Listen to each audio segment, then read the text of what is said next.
Every challenge you face is a chance to practice resilience.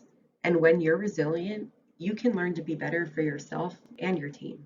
And that happens starting right now. This is part 2 of the burnout training. In this video, we will discuss the causes of burnout, preventative measures you can take to avoid it, and actionable steps to proceed with if you already have it. Let's dive right in. In the previous video, we discussed the warning signs of burnout, but figuring out the underlying cause is also a crucial part of tackling this issue and prescribing a solution. You might ask yourself why you could feel burnt out if you love your job or the work you do, but you can still love your job and experience burnout. Burnout comes from stress that goes unaddressed. Common stressors that I hear are that you're unfairly comparing yourself to others, especially to teammates who have more tenure. You don't always understand how your performance is measured in your role. You're not taking breaks because you feel a self-imposed pressure to overperform. And lastly, you might be a people pleaser and/or a perfectionist who is trying to do too much. Now let's talk about some things you can do to prevent burnout.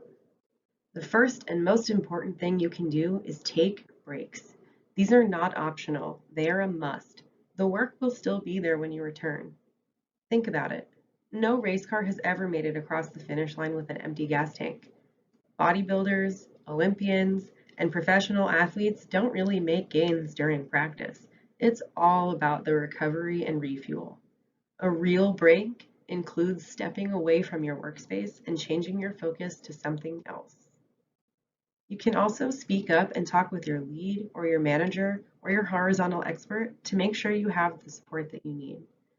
On the same note, I hope you'll lean on your work friends as well.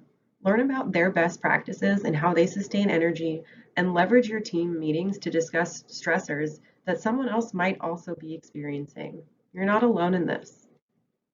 Get clarity on your performance expectations and how success is measured in your role.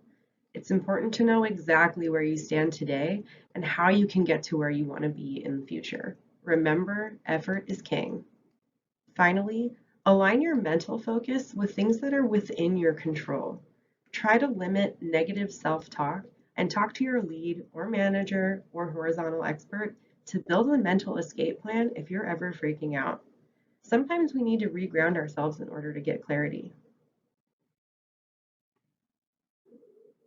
But what if you either ignored or didn't see the warning signs until it was too late, and now you find yourself in a full-on burnout?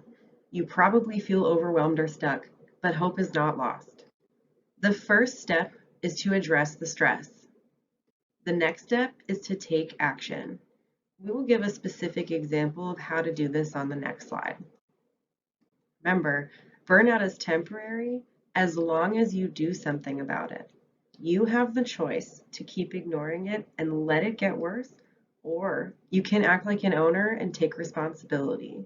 Also, please don't be an asshole, which is someone who asks for advice but never implements it, which is equivalent to not being a great teammate. Like stated before, burnout will continue to get worse if you don't address it and take action to fix it. The good news is that it can be reversed. Here are some things you can do to address the current factors of stress in your life. Get peace of mind. Check in with a leader you trust about your performance. Focus on what you can do instead of getting bogged down by what you can't. Get some rest. Commit to taking a real break every day. Use your PTO. You've earned it. Take good care of your body. And get re-energized. Create a daily routine that you can stick with, especially if you are a remote employee. Take up a hobby that you're passionate about or that can help you get your mind off of work outside of work hours.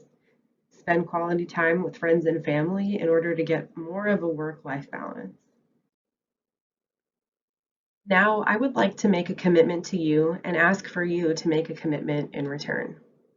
I promise to have your back and provide relentless support to help you reach your goals. I will lead by example by demonstrating a healthy work-life balance, including taking breaks and time off before I'm stressed out. I will have an open door policy when it comes to understanding performance and unlimited access to performance reviews. And I ask that you also show commitment to your team by being reliable. And you can only best support others if you address things that are contributing to stress in order to prevent your burnout. And remember, no one can prevent or reverse burnout for you. You have to have the awareness to recognize it. You have to put forth the conscious effort to prevent it, and you need to take responsibility to address it if you have it. Good luck as you work towards constant improvement.